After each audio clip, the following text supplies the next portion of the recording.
Seems like a great day for a walk. Okay, so this is still happening. Since it seems we'll be in here for a while, I want to talk about another affliction that makes people overly dramatic and scared of sunlight. Vampirism. Yup, there is no audience immune to the vampiric menace. The blood-sucking emo miscreants permeate every form of media and medium alike. Among the most popular of the creatures of the night, you'd be hard-pressed to find anyone who's never heard of a vampire. I mean, from books to movies, TV, and of course, video games. The latter of which I'm discussing today. While I do have a lot to say about the amazing vamps that have been on film and TV, there's something to be said about their video game lessers. Now, I say lesser because for as popular as vampires are, and for as much exposure as they have in the medium, it seems video games don't reflect that. That's the kind of humor you're in for. Wait, hear me out. Games like Bloodlines the Masquerade and Vampire prove that there's a taste for vampire games out there. But those are few and far between. However, vamps do appear in side plots of games like Skyrim or the Elder Scrolls series alike, and Infamous and other fantasy titles feature them heavily, but not usually in overtly important ways, to me. Why is that?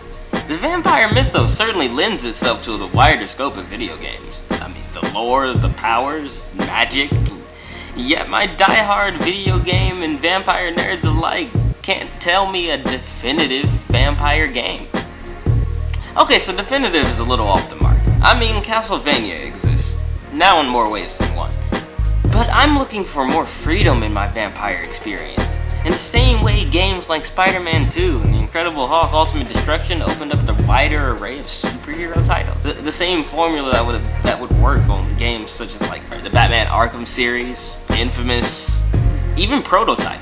Can't wait to talk about that one, by the way.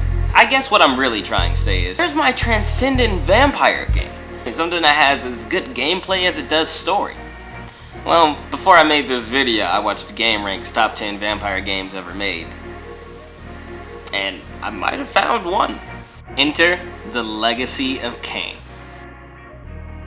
This Crystal Dynamics title is one of the earliest games to spotlight the blood-sucking monsters. And it's hailed as not only for starting a series of loved, long-winded games, some of the greatest vampire games ever made. So how does Kain stack up against the new vamps on the scene? Is it really a dark prince or a bloody waste of time? This is The Legacy of Kain, Blood Omen. Released in 1996, Blood Omen was a kind of project for developer Silicon Knights, awesome condom name, who wanted to bring more artistic and cinematic storytelling to video games. For that purpose, Blood Omen was designed as a game that, quote, adults would want to play. And play they did, as Crystal Dynamics viewed its reception as immensely successful. Up with a quote that starts its atmosphere. And then, oh, these people straight getting murdered. Yeah, that dude just went Jackson Pollock on that lady. Who are these people? Why are they getting killed? The game doesn't want you to know, so why care? There is no way that this dude did not see this vampire sneak up on him. Like, I don't even understand. How are you sneaking like this and you don't see the shadow come over you until it's too late? Are you serious? This is like the longest fucking hallway ever, right? He's just like, no, we're getting murdered. He's just like, damn these long halls. But the game doesn't tell you that right now. You even get an explanation on who the vampire merc and these poor saps are later, but I don't see a purpose in this cutscene here. Yeah, I really don't know what's happening right now. So is that dude evil? Is there a purpose to these people dying? Am I supposed to know any of this? Is it gonna be on the quiz tomorrow? I figure all this will be made clear in the story later, but you see most of these cutscenes again very soon, so it feels kinda extra pointless, if not stupidly confusing to be put here. So after that bit of something, we meet our protagonist in Kain. To be honest, for a game that seems to love overstating the point, there's not a lot of preamble with the setup here. We start off with Kain getting hurriedly rushed out of a bar, where he is then promptly murdered by these. Who are these people? Well, the game calls them assassins, but nothing about their actions state that. I mean, it more seems like these are enemy soldiers. They're just kind of going around killing everybody, it would look like. Important, because they kill you whether you run or not. There is no escape. So let me get this right. This game starts with an exposition cutscene that explains almost nothing about anything, and then the player character getting swiftly shooed into an untimely death. It's a good game, but y'all took some liberties. And liberties I mean, because not 2 seconds after his execution is Kain brought back as a vampire. He is unique in terms that he's the only rage vampire I think I've seen. His shallow hunger for vengeance seeming his only reason for turning. So in terms of a story, you can't get much simpler than this. Kain is a random asshole that gets murdered by these random assholes, who's then resurrected by this dick to murder a bunch of other dicks. Honestly, he even acknowledges how hastily he makes this decision to become a vampire, and to its merit, the game sort of makes you do too. I didn't care if I was in heaven or hell. All I wanted was to kill my assassins.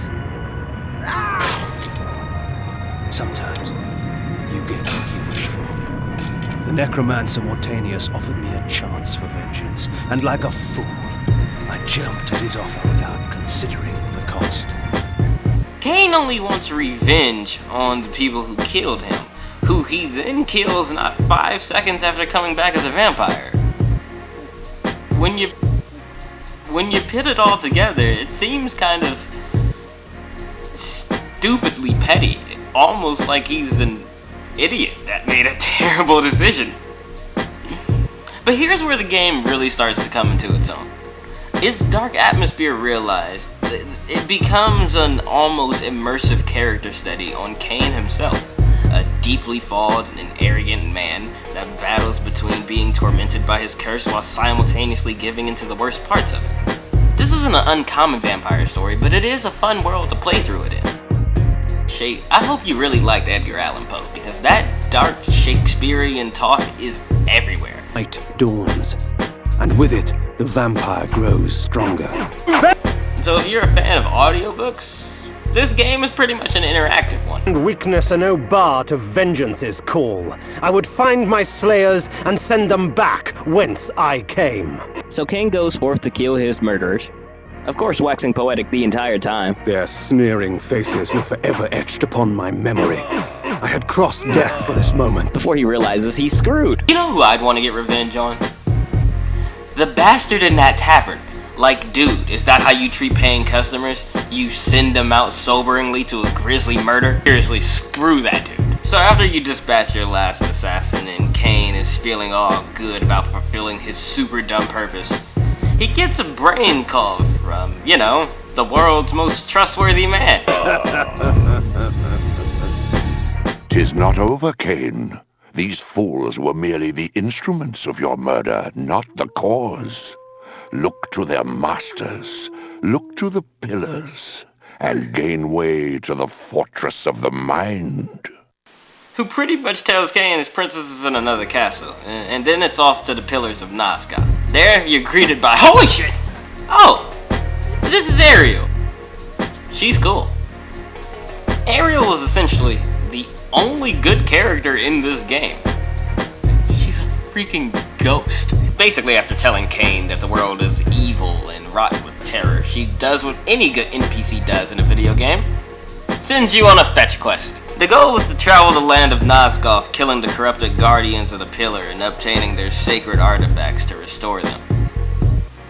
Even saying that premise, the twist in this game is so obvious Shyamalan wouldn't use it. But I digress. How good is this game?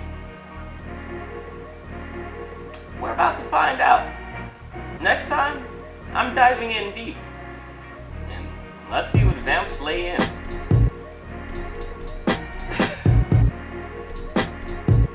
You be safe out there, guys. Jordi, signing off.